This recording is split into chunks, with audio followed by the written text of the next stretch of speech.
Pessoal, boa noite a todos.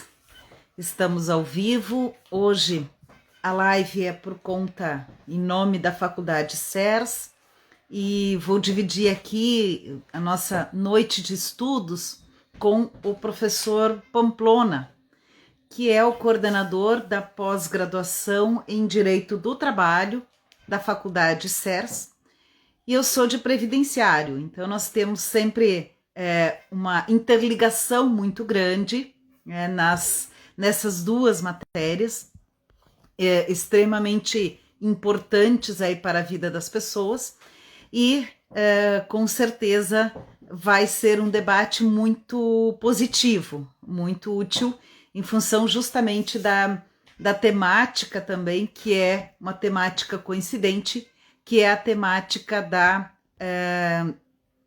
temática dos acidentes de trabalho. Então, o tema que a gente vai trabalhar hoje, né, os acidentes de trabalho. Vou aguardar o professor Pamplona entrar aqui para a gente conversar juntos, né? Matéria sempre, como eu dizia, muito relevante, muito importante, né? Aguardo o professor Pamplona. Já está aqui com a gente, professor? Vamos ver se ele já aderiu aqui. Grande professor aí de Direito do Trabalho. Vou chamá-lo aqui.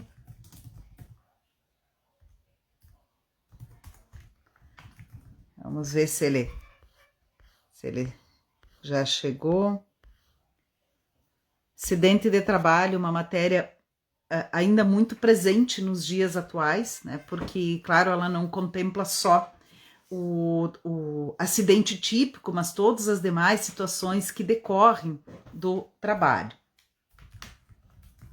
Por isso, nossa live de hoje, em nome da Faculdade CERS, é com o Dr. Pamplona, né, que é professor de Direito do Trabalho, juiz do trabalho, deve receber com muita frequência aí questões relacionadas aí com os acidentes de trabalho.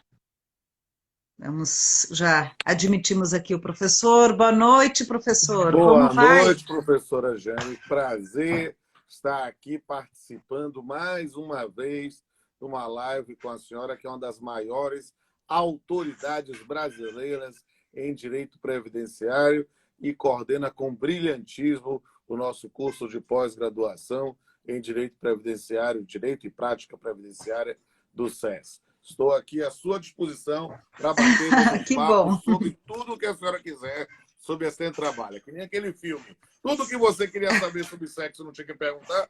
Tudo que você queria saber sobre acidente de trabalho e não tinha que perguntar. Muito interessante, professor. Olha só, o acidente de trabalho, ele é reconhecido geralmente primeiro pelo INSS, para depois gerar alguma discussão trabalhista. E até pouco tempo atrás, não havia praticamente nenhum efeito direto no benefício previdenciário, se fosse acidente de trabalho ou não. Os efeitos, na verdade, são mais trabalhistas e até tributários, os CIVs, mas não previdenciários. Agora, com a reforma da Previdência, que isso acaba tendo um impacto.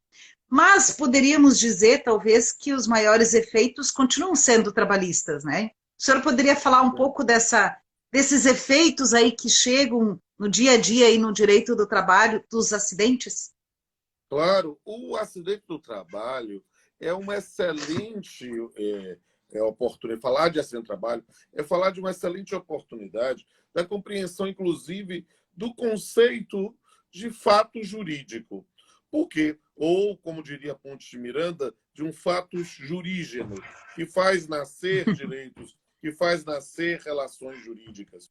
Por quê? Porque o acidente é um fato, né? Um acontecimento natural ou humano, normalmente um acontecimento humano, que gera repercussões no direito, né? E dentro desse conceito tradicional de ato jurídico em sentido amplo, temos o acidente como um elemento que pode configurar um ato ilícito né? Ou uma determinada situação de um fato típico que gerará repercussões. Essas repercussões são, a priori, de três naturezas. Nós vamos ter uma repercussão direta no contrato de trabalho, quando verificamos os efeitos da suspensão do contrato de trabalho, a própria discussão depois do auxílio doença acidentário, da estabilidade no retorno na forma do artigo 118 da Lei 8.213. Vemos também os efeitos previdenciários de todo um sistema de benefícios e que pode gerar outras repercussões também após um retorno do trabalhador na ideia de reabilitação, entre algo do gênero. E vemos também os chamados efeitos civis do acidente de trabalho, que, na verdade, são os efeitos para a responsabilidade civil, e que nós vamos discutir na forma da previsão, inclusive constitucional, de campos diferentes de responsabilização, a ideia de responsabilidade civil do empregador em função dos danos decorrentes desse acidente. É preciso entender que são, portanto, diversas relações jurídicas que nascem do fato do acidente em função de determinadas circunstâncias. Situações que, porém, não são obrigatórias. Por quê? Porque eu posso ter um acidente de trabalho, eu sou empregado de uma faculdade, né, privada, ou seja, regido pela CLT, e eu posso ter um determinado acidente na minha atividade, mas um acidente que não gera nenhum tipo de repercussão. Um acidente, foi para casa, tudo bem, no dia seguinte voltou. Esse acidente por si só, que não gerou nenhum tipo de sequela, não gera os efeitos previdenciários. O efeito trabalhista é mínimo, no máximo, talvez, a suspensão, né, na forma de suspensão parcial de interrupção de um único dia, no momento que foi passado, mas no dia seguinte já estou trabalhando. E, a priori, mas isso não exclui, por exemplo, uma responsabilidade civil do empregador demonstrado alguma conduta culposa para esse acidente. Então, é preciso compreender que são diversas repercussões de múltiplas referências. E isso é algo muito interessante, professora Jane, por quê? Porque, tradicionalmente, as pessoas acabavam confundindo as diferentes áreas de repercussão. E isso, na verdade, não é algo de se estranhar se a gente para pensar na própria evolução do sistema brasileiro da disciplina do acidente de trabalho. Por quê? Porque se a gente olha lá no começo do século XX, nas primeiras hipóteses de reparação decorrente de acidente do trabalho, nós verificaríamos situações de responsabilidade civil, inclusive objetiva, do empregador naquele momento. Só que o que é que acontece?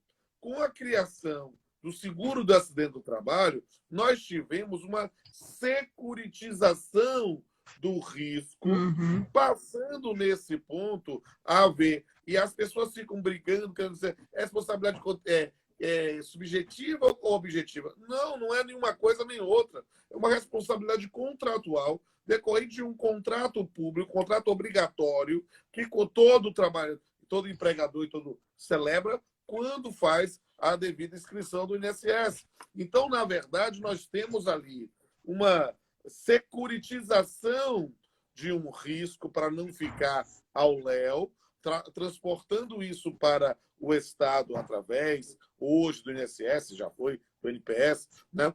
A gente pensa nos institutos do passado, mas nesse ponto, com uma ideia para evitar que o empregado, em função de uma situação de infortunística, fique completamente desamparado. Ou seja, já há uma atuação estatal nesse ponto.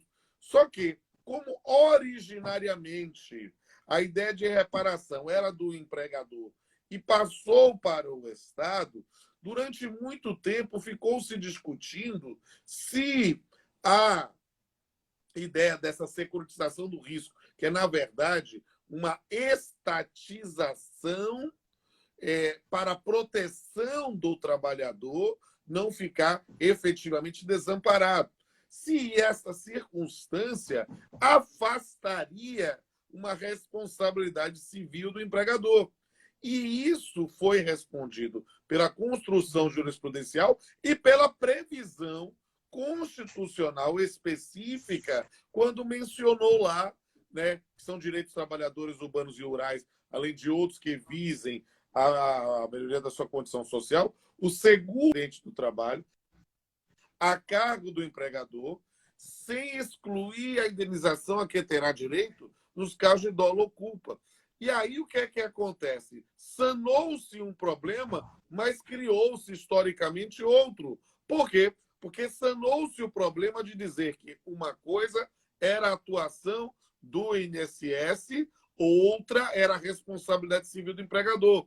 Mas essa menção constitucional a dolo ou culpa gerou um posicionamento que foi firmado durante muito tempo de que haveria um direito subjetivo do empregador de responder subjetivamente no campo da responsabilidade civil, por causa da menção a dolo ou culpa. Só que eu explico isso há mais de 20 anos para as pessoas, dizendo, olha, queridos, é preciso entender que a menção a dolo ou culpa do texto constitucional é quase uma metonímia, para usar uma figura de linguagem, usar uma parte pelo todo. Porque, na verdade, ele, ao mencionar dolo ou culpa, ele queria dizer responsabilidade civil. Por quê? Porque no sistema do Código Civil de 16, a regra geral era da responsabilidade civil subjetiva. E a responsabilidade civil objetiva era somente quando houvesse uma previsão legal específica, matéria de reserva de lei. Mas o paradigma foi modificado com o Código Civil de 2002, na previsão do parágrafo único do 927, e eu diria mais, do próprio caput do 927, porque ao remeter a ato ilícito, ele remete não somente ao conceito stricto sensu de ato ilícito do artigo 86, mas também o abuso de direito do artigo 87, que se rege por um critério finalístico, ou seja, de responsabilidade civil objetiva. Então, na verdade, o paradigma mudou a partir de 2002 e as pessoas continuaram a repetir, não, o empregador só responde se for subjetivamente. Não é isso. E eu tenho, digamos assim, um lugar de fala diferenciado para mencionar esse tema. Por quê? Porque desde a primeira edição desse livro aqui, do volume 3 do meu livro com o Pablo, desde a primeira edição, que foi lançada na Vacatio Legis, nós já defendíamos a possibilidade de que o empregador pudesse responder objetivamente por aplicação do parágrafo único do 927. Só que isso só se tornou uma jurisprudência consolidada em 2019, quando o Supremo Tribunal Federal, numa relatoria do ministro Alexandre de Moraes, reconheceu literalmente a tese que dizíamos, que é para dizer que o empregador pode responder objetivamente. Não que o empregador responde necessariamente objetivamente, coisa que eu nunca falei, preciso dizer isso, porque a situação, e é só lembrar, por exemplo, dos acidentes in itinere, para verificar situações em que há uma proteção anti-infortunística, há tutela em relação ao acidente de trabalho, mas, bom, o cara bateu o carro, no seu próprio carro. Que culpa o empregador tem? Né? Que culpa o empregador... Como é que ele poderia ir... O empregador vai ter, se não é ele que transporta. Não. Então, são situações... Ele não poderia nem evitar, né? Exatamente. E aí, neste caso, se construiu a tese. Temos muitas coisas que eu posso aprofundar, mas eu, como a senhora combinou, a senhora pergunta, eu vou responder. Né? Mas brincadeira. Isso, na infortunística, ou seja, na atuação pelo órgão estatal do INSS, e essa outra parte, na ideia de responsabilização civil, e sem nenhuma ordem de precedência ou não, lembrar que isso também repercute no contrato de trabalho e que pode gerar várias outras questões, né, do ponto de vista da aplicação do contrato. Aí já fiz um panorama, devolvo a bola. Claro, com certeza. Uma aula, já uma aula inicial, né, um panorama bem geral. Duas coisas que me chamam a atenção é que o senhor vê assim, que a Seguridade Social ela surgiu a partir desta necessidade da proteção da situação de afastamento decorrente de acidente de trabalho. Lá há séculos atrás quase, né? E a segunda questão, que o senhor falava do acidente in itinere, o legislador anda meio em dúvida o que fazer com isso, né? Porque fez parte de uma medida provisória, saiu, e há uma consequência do acidente de trabalho como um todo que vai repercutir lá na tributação, no fator acidentário de prevenção. Empresas que acidentam mais pagam mais imposto, empresas que acidentam menos pagam menos tributo.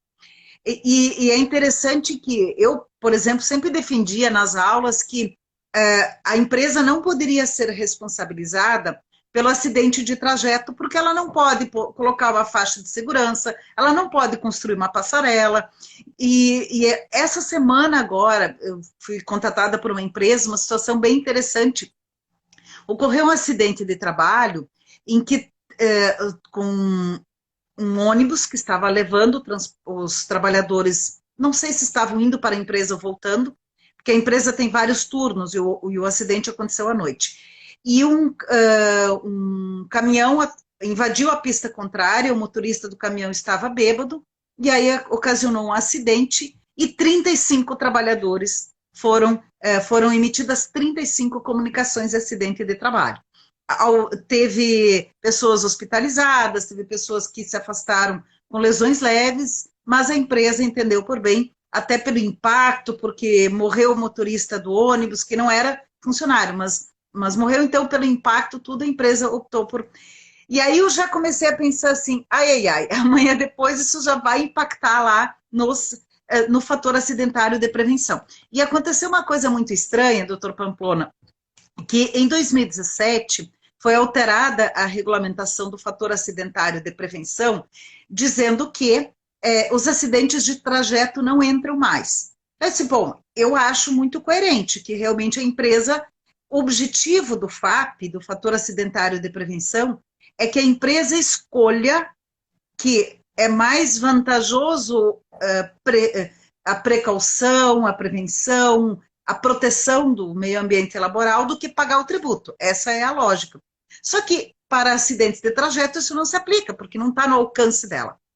Então, a resolução tirou o acidente de trajeto do FAP.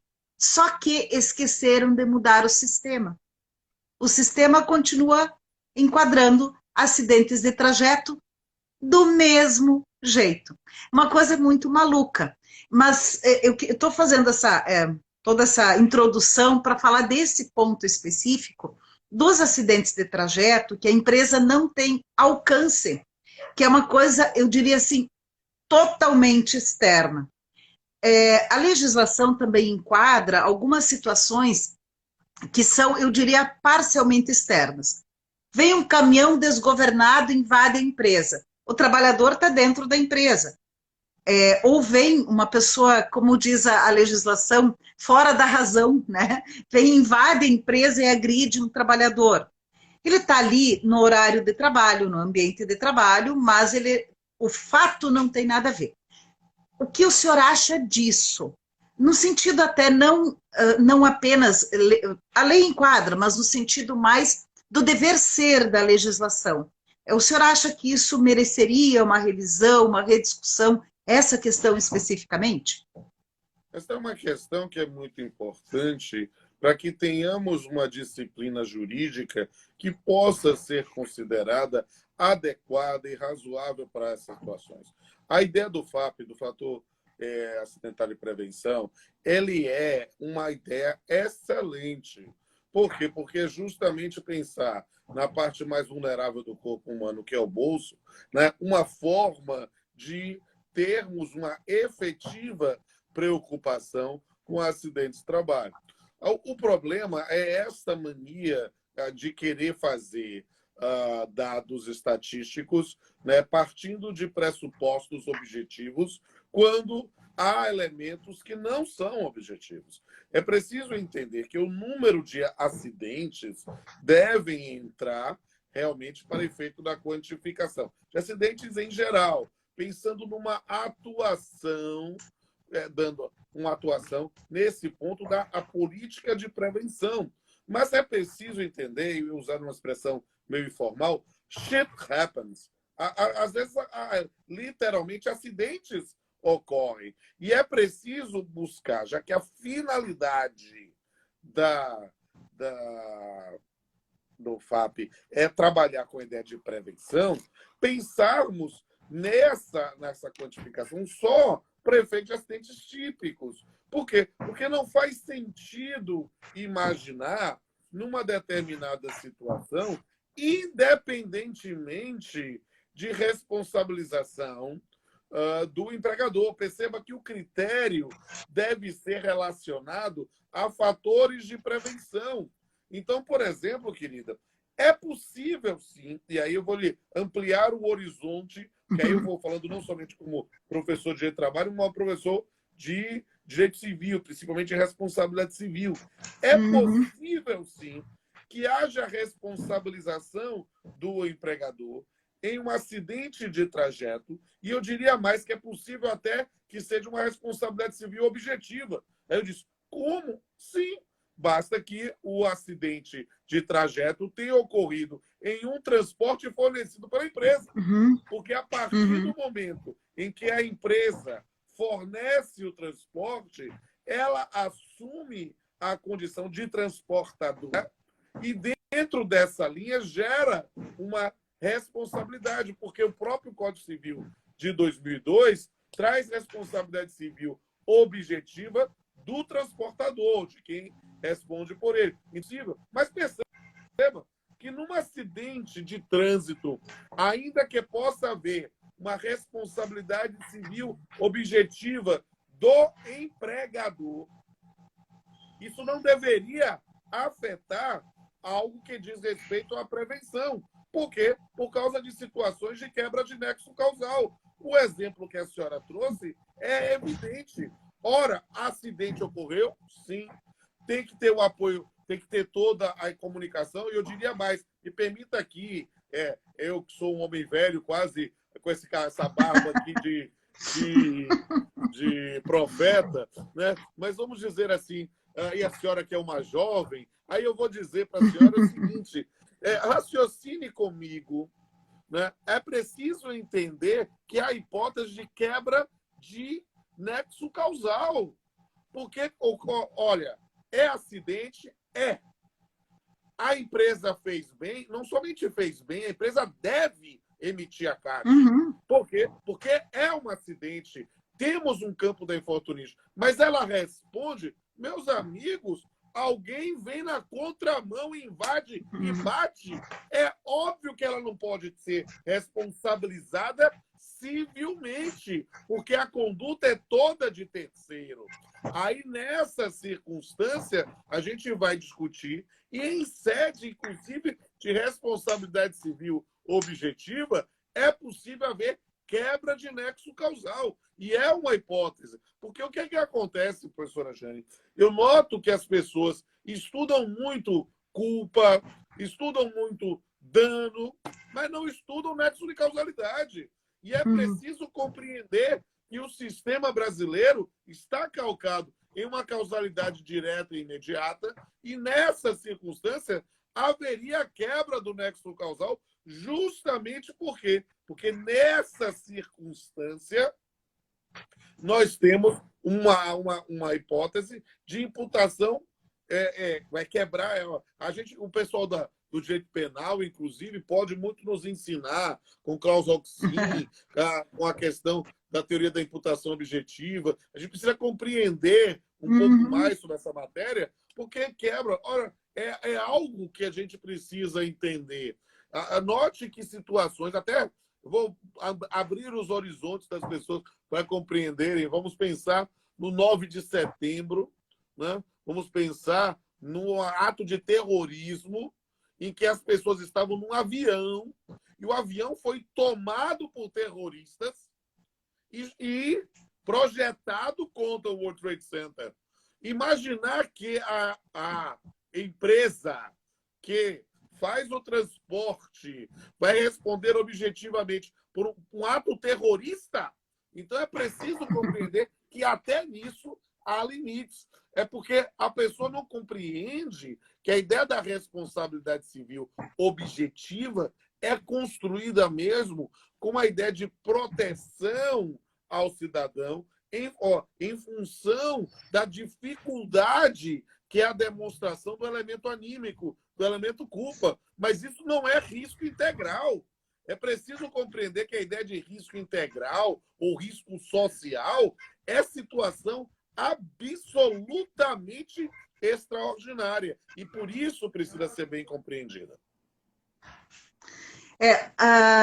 Essas situações, por isso que eu falava dessa ideia de talvez repensar um pouco para focar, para que a empresa possa realmente apostar, não que ela deixe de apostar por isso, mas que possa ser mais incentivada a apostar naquilo que está ao alcance dela. E aí sim ser me parece mais justo, né? Quer dizer, a empresa deveria... acho que é um tema fascinante e que a senhora, inclusive, que é coordenadora do nosso curso lá de pós-online em prática e direito previdenciário, poderia estimular, inclusive, os nossos pós-graduandos a elaborar, talvez, na avaliação, anteprojetos de lei, porque nós temos muitas pessoas de grande valor fazendo os nossos cursos de pós-graduação, tanto da senhora com o direito prático previdenciário, quanto o meu direito contratual e direito e processo de trabalho, né? Para que a gente possa ampliar esses horizontes e talvez até mesmo influenciar o Poder Legislativo para a construção de um sistema mais equânime. Vou até indicar para a senhora esse jovem talentoso aqui, o doutor Vitor Gugel, foi meu orientando no mestrado. Olha, que né? legal! E é um jovem professor que atua muito nesse campo também. Vou apresentar, quem sabe, me chama aí depois, doutor Vitor, me chama aí depois para a gente conversar um pouco, trocar. Legal. Legal, então me chama aí depois para a gente trocar algumas ideias. Eu acho que é bem por aí, assim, de repensar isso. Mandar um abraço também aqui para a Comissão de Direito de Trabalho da OAB de Pernambuco, que está nos prestigiando. Bateu aqui um abraço a todos e todas. Façam também uma live aí com a doutora Jane, eu já fiz live com eles, é um pessoal muito sério. Ah, que bom, que bom. O professor Pamplona é muito pop. Tem muitos fãs Brasil afora, né? Para mim é um prazer, realmente... como diria Mahatma Gandhi, quem não vive para servir, não serve para viver. Estamos juntos servindo a cidadania e a comunidade jurídica. O senhor está falando da pós de direito do trabalho, né? Quer dizer, a gente percebe que apesar e talvez por causa das tantas mudanças que nós tivemos nos últimos tempos, que houve um momento assim que parecia que o direito do trabalho sucumbiria diante das reformas, enfim, só que toda hora tem inovações, tem discussões, tem legislação, isso acaba demandando mais estudo. Eu acho que esse é um ponto essencial, que é mais qualificação, que vai fazer com que o advogado tenha mais segurança de atuar no direito do trabalho, e o direito previdenciário, ele comunga da mesma situação. Nós tivemos uma mega reforma da Previdência, e que muita gente diz assim, agora acabou, né? Agora não tem mais nada. E, na verdade, só aumenta o trabalho. Claro, doutor Pamplona, que nós temos um agravante, né? Nós temos um problema na estrutura previdenciária, muito deficitária, muito difícil. O INSS demora muito, aí fez um acordo lá com o Ministério Público, vai ser difícil cumprir prazos. A pandemia, ela, por um lado, ela acabou levando a uma melhora tecnológica, mas isso nem de longe coloca as pessoas numa situação de inclusão digital, né, que acho que esse é um ponto que para fins previdenciários é muito relevante. Então, são áreas que são próximas. Eu sempre digo que o direito previdenciário, a previdência social surge a partir do trabalho. O benefício surge a partir da incapacidade, quer seja por uma doença, uma incapacidade laboral, quer seja pela morte, quer seja pela idade avançada. Então, há uma conexão muito próxima, né? E o tema aqui que a gente escolheu para essa noite, ele vai até um pouco além, ele vai invadir lá a seara do professor Sabag, que é de direito tributário, né? De direito penal também por conta do acidente de trabalho, que quando a empresa acaba sendo agindo com dolo ou sendo negligente num certo, pode se discutir inclusive uma responsabilização penal do gestor que sabia que aquilo ia dar errado e foi negligente ou até pouco se importava com o resultado daquela situação, né? Sem sombra de dúvida, há vários efeitos. E é preciso compreender, é muito bom falar de tantos ilustres colegas também nos cursos de pós do SES, porque nós temos, sem sombra de dúvida, repercussões múltiplas. Na verdade, eu costumo dizer aos meus alunos há muitos anos que a gente estuda direito. Não estuda direito de trabalho, direito previdenciário ou direito civil. Nós estudamos direito. A departamentalização é para efeito didático, de especialização, de compreensão, porque há elementos que são múltiplos. Eu lembro que quando eu fiz ainda antes da pandemia, eu estava lá na última temporada do nosso Papeando com Pamplona, que era o talk show que a gente fazia, inclusive pelo SES, né? Eu cheguei a fazer um sobre crimes ambientais, com um delegado federal, o Luiz Augusto, que ele era o responsável pela investigação de Brumadinho, Mariano. E aí o que acontece? As múltiplas repercussões disso, né, para efeito dos trabalhadores dessas usinas, e nesse ponto os efeitos do acidente de trabalho dentro dessa situação geram repercussões trabalhistas, previdenciárias, penais, né? E há muitas repercussões. E a gente precisa realmente compreender os desafios desse tema. O tema acidente de trabalho é um tema que ele gera potenciais repercussões em quase todos os ramos do direito da nossa prática. Há essa inter-relação, né? Em algumas matérias mais, outras menos, mas há essa necessária inter-relação. Uma questão que também... Só para dar fazer um dado, assim, eu estou na área de jurídica há tantos anos, e aí eu me lembro, certa vez, essa discussão subiu, numa vara de acidente de trabalho, na Justiça Estadual, uma discussão para enquadramento como acidente de trabalho de uma situação, olha que coisa terrível, de um trabalhador vigilante, ou seja, segurança armada, que resolveu fazer roleta russa e disparou e morreu. E a ideia da discussão sobre isso e o Ministério Público Estadual tentando verificar, porque justamente ficou uma família desamparada, num enquadramento como acidente de trabalho. Né? Perceba, ele fez roleta russa, trabalhava com a arma e fez no ambiente de trabalho. Que é a mesma...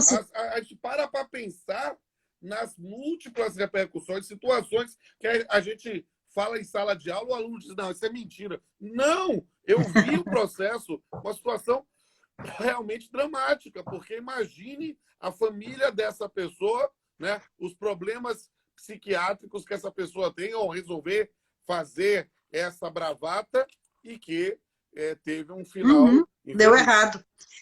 O senhor sabe que a situação que eu falava antes do acidente que ocorreu, ela pode também se comparar a uma situação dessas. Ou seja, uma pessoa que foi irresponsável ao beber e dirigir um caminhão com lenha, que acabou gerando um acidente. E aí que eu queria chegar num outro ponto, doutor Pamplona, que é a ação regressiva, que é uma ação lá na Justiça Federal, né, mas que ela começa do mesmo problema. Nessa situação, por exemplo, o trabalhador, o motorista do ônibus que faleceu por conta do outro que invadiu a pista contrária, a Previdência Social vai pagar possivelmente, não necessariamente, pode ser que não tenha dependentes, mas possivelmente vai pagar uma pensão por morte, talvez para o resto da vida, para uma viúva, e alguém teve culpa disso. Alguém foi responsável por isso. E aí, aqui, tanto faz se é culpa ou dolo, nem se pode, aspas, ser apenas culpa, né? Pode ser apenas culpa. E aí, a Previdência Social, ela tem um amparo na lei, artigo 120, para ajuizar regressivamente. Então, a Previdência vai pagar o benefício, vai pagar normalmente se alguém tiver direito. Só que ela pode, na verdade, ela deveria ajuizar ações regressivas. O senhor acha que isso poderia também levar a uma certa preocupação maior, cuidado maior das empresas, se realmente a Previdência Social fizesse isso mais vezes? Porque Vou teve lá, só responder para esse fechar. tema, vou responder esse tema numa perspectiva bem ampla, sabe? Porque eu vou fazer uma frase de introito para dizer que eu sou um entusiasta da ação regressiva. Agora, eu preciso explicar que a ação regressiva acidentária, ela, na verdade, é uma ação regressiva atípica. Vou explicar por quê. Porque, a priori, a Previdência Social, ela responde por força de um contrato obrigatório. Ou seja, ela tem Uhum. que dar um amparo ao Um seguro, cidadão, né? à sua Um família. seguro, né? É um seguro. É um seguro, um É um seguro. Uhum. seguro. E, nessa Uhum. perspectiva, para atuar nesse ponto. Então, a priori, a ideia de ação regressiva é copiada de uma concepção dos próprias noções do seguro, porque teve que fazer esse adimplemento. Por quê? Porque, como eu disse, shit happens. A pessoa responde independente de dolo ou culpa. Mas perceba, a lógica de um contrato público que exige ou que admite essa ação regressiva é numa perspectiva muito mais ampla. É na ideia de que, sim, o INSS responde a um seguro que é custeado pelo empregador, mas não é uma relação contratual típica, porque, no final das contas, todos nós pagamos, né, com a contribuição de Uhum. previdência. Por quê? Porque é preciso resgatar, e resgatar, inclusive, a verdade, que é muito distorcida nos meios de comunicação. Porque, quando se fala de rombo da Previdência, parece que se esquece que tiveram que usar o dinheiro do NPS para construir a ponte Rio-Niterói. Ou seja, nós E outras tivemos coisas mais. e outras coisas Muitas mais. Aqui coisas eu mais. quis trazer alguma coisa bombástica. Perceba, a ideia não é uma relação contratual típica, porque, se fosse uma relação contratual típica, isso seria, a priori, ilícito. E, na verdade, nós estivemos por Uhum. uma situação de autorização estatal. Ou seja, nesse caso, para poder fazer isso, nós todos estamos pagando. E é uma situação que ter alguém, e aí voltei à frase do pórtico da minha exposição, né? Eu sou um entusiasta da ação regressiva acidentária na ideia de que ela serve para combater, né, a insegurança no trabalho, combater a irresponsabilidade dos empregadores, combater aqueles que não procuram prevenir danos. E essa é a lógica. Por quê? Porque eu vejo colegas entusiastas querendo pensar, não, vamos pensar aqui nessa ação regressiva, mesmo nas hipóteses que houver uma responsabilidade civil objetiva. Isso é um absurdo, porque a lógica é imaginar a ação regressiva realmente quando tem havido uma falha do empregador na segurança, na ideia do combate aos riscos do acidente de trabalho, que é um mandamento constitucional.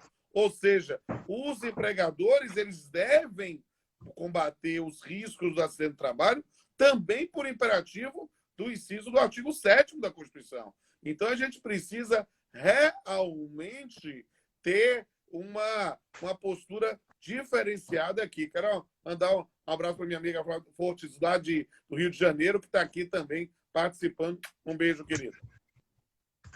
É forte, é É, fortificação. eu também, E- eu acho, sou muito entusiasta dessa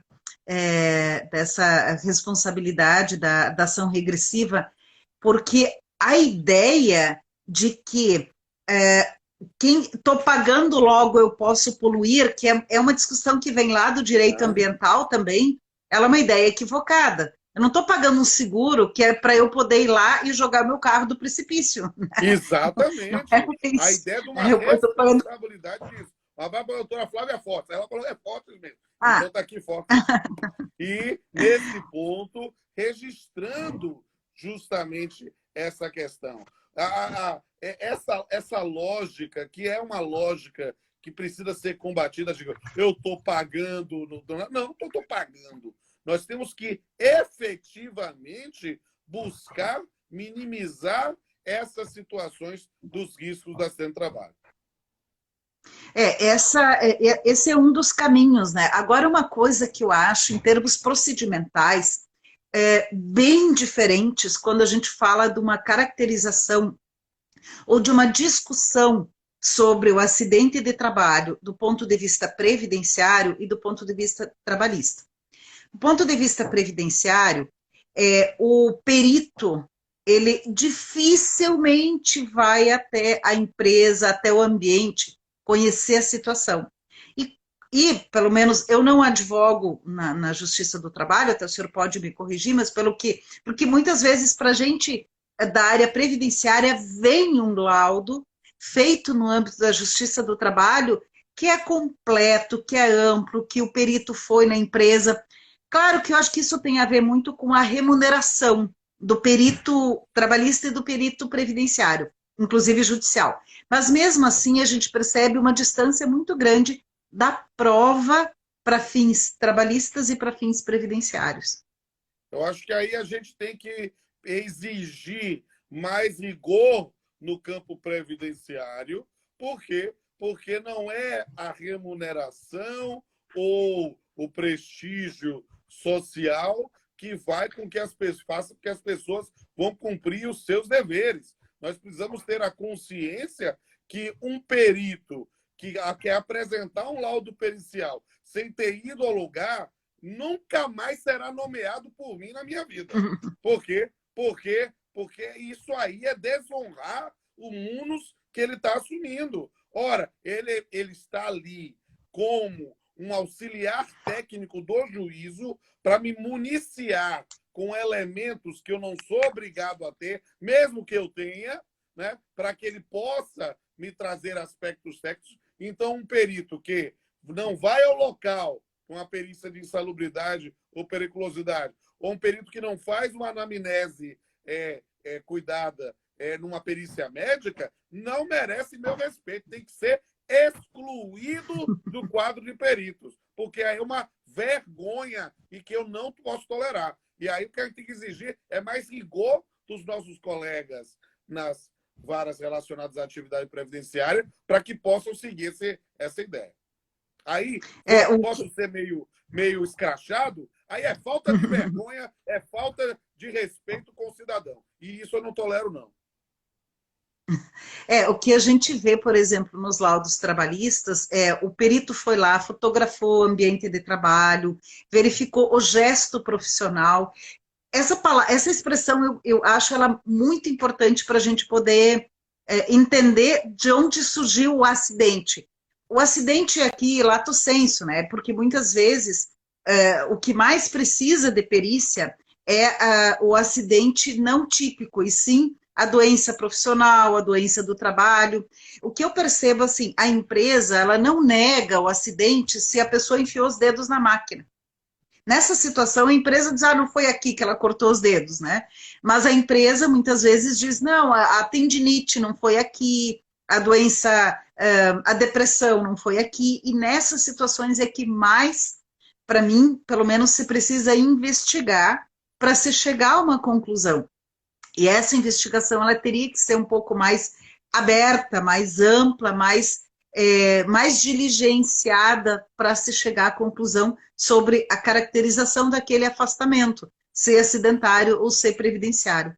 Eu concordo integralmente. É preciso municiar para o ato de decisão com maior quantidade possível de informações e que, se esse conhecimento puder ser transdisciplinar, verificando elementos da própria conduta, especificamente da própria característica do trabalhador e do ambiente de trabalho, tanto melhor. É claro que a gente precisa lembrar sempre que o perito traz informação técnica. Já tive perito que se arvorava a querer trazer informações sobre a atividade do reclamante enquanto estava trabalhando.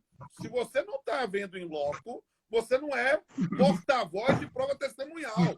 E ainda já tive perito que, às vezes, que se arvorar, chega a ser engraçado, não vou mentir, né? Eu lembro quando houve a previsão do adicional de periculosidade proporcional para eletricitários, que foi no decreto regulamentador, é um absurdo, né? Isso o TST, inclusive, afastou a possibilidade, e nesse ponto mandar pagar integral, porque é um adicional de risco em função do potencial. Um perito, certa vez, chegou e disse, opa, ele tinha uma exposição, mas não era constante, então arbitro em 15% usa o adicional de periculosidade. Eu digo, ado, cada um no seu quadrado. Me diga se tem elementos explosivos, inflamáveis ou elétricos, mas quem diz o adicional sou eu. Né? Por quê? Porque, às vezes, o indivíduo se arvora a querer fazer a interpretação da previsão normativa, e aí eu não me arvoro a dizer se determinado reagente produz tal ou qual efeito, porque esse é o perito que tem que me dizer. É um conhecimento técnico que deve ser, mesmo que eu domine química. Mas essa é uma circunstância que a gente precisa colocar cada um nos seus papéis. Eu comecei dizendo, professor Pamplona, que historicamente, para fins previdenciários, não havia diferença. Na verdade, assim, até 95 havia uma diferença no valor do benefício. De 95 a 2019, no valor do benefício não fazia diferença nenhuma. Então, do ponto de vista previdenciário, ser acidentário ou não ser acidentário acabava não trazendo diferença. Só que agora, se a aposentadoria por invalidez é acidentária, ou se a pensão por morte é acidentária, vai impactar enormemente no valor do benefício. Então, há hoje um impacto muito grande. E aí volto a falar justamente da questão da perícia, que é onde vai se delinear, muitas vezes no âmbito judicial, caso não reconhecido administrativamente, vai se delinear no âmbito judicial a discussão sobre o afastamento, o caráter do afastamento. E essa distinção de procedimentos acaba sendo extremamente relevante. Não estou dizendo que as pessoas têm que ir necessariamente para a Justiça do Trabalho, porque não é essa a exigência legal. Né? Um primeiro momento é o INSS que vai dar a primeira opinião, né? Vamos dizer assim, o primeiro enquadramento. Mas pode ser interessante essa discussão, eu diria muito em função da produção da prova. A discussão trabalhista, mas ela essa pode é uma vir... questão, querida Jane, que aí nós temos, acaba sendo o que a gente chama de sinuca de bico. Por quê? Porque só tem que ir para a Justiça do Trabalho se houver postulação em face do empregador. Sim, sim. Sim, alguma coisa a pedir. Aí fica o elemento de uma reclamação trabalhista acaba sendo apenas uma prova indiciária ou uma prova emprestada que pode, eventualmente, reforçar dentro da postulação em face do órgão previdenciário. Mas é algo que decorre muito das circunstâncias da postulação. Estou vendo aqui o pessoal participando bastante. Então, falando sobre críticas à atividade perito, por exemplo, é uma situação terrível, como colocou aqui, que o perito quer fazer com base nas informações do assistente técnico. Isso está equivocado. Né? A mesma coisa aqui em relação à perícia, em relação a essa situação aqui que a Egidileide está colocando aqui são elementos importantes que a gente precisa ter cuidado para não proferir uma decisão equivocada. Professora, está chegando a 50 minutos de live. Vamos aí pensando para o arremate.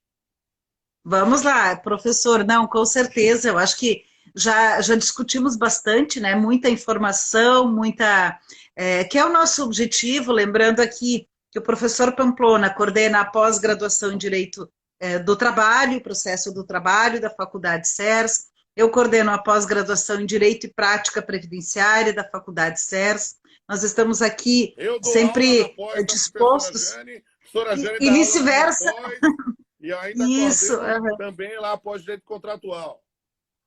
com certeza. Ó, Multitarefas, né? gente, vocês podem Multitarefas. assim fazer. Faz a minha pós, quando terminar, faz a pós da professora Jane. E vice-versa. Faz a pós da Ou o professora Jane, inverso. quando terminar, vem fazer a minha pós. Ou segue de contratual.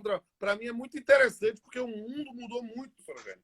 Né? E as pessoas precisam ter esse conhecimento especializado que, infelizmente, não está sendo ministrado de uma forma abrangente na graduação. Então, a especialização tem sido realmente uma excelente oportunidade para as pessoas se lapidarem para o mercado de trabalho e, eventualmente, até para outros campos de atuação. Se especializarem, se aprofundarem, né? Professor Pamplona, tenho muito a agradecer. Eu sei que o senhor fez um esforço muito grande para abrir um espaço na sua agenda, para nos atender aqui, partilhar desses momentos. Agradeço imensamente mais uma parceria que a gente está fazendo aqui, né, ao vivo, e também fico à disposição para outra oportunidade, a gente debater mais sobre tantas coisas que são comuns aí entre o direito do trabalho e o direito previdenciário.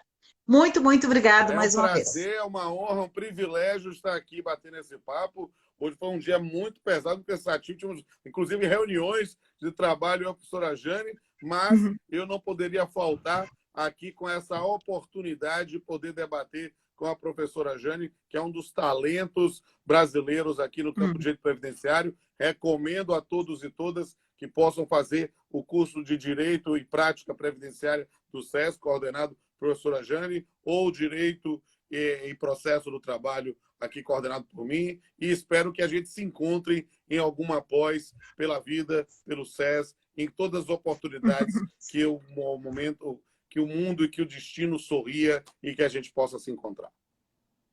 Muito obrigado mais uma vez e uma boa noite a todos.